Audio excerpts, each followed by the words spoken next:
కళ్ళు కైపెక్కించే పోకళ్ళు కాటేస్తే కాదంటానా ఇప్పుడైనా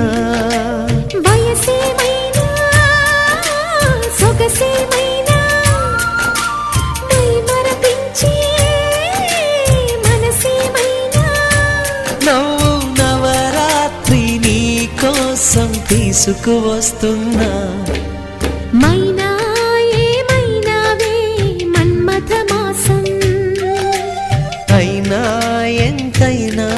ఇది మెత్తని మోసం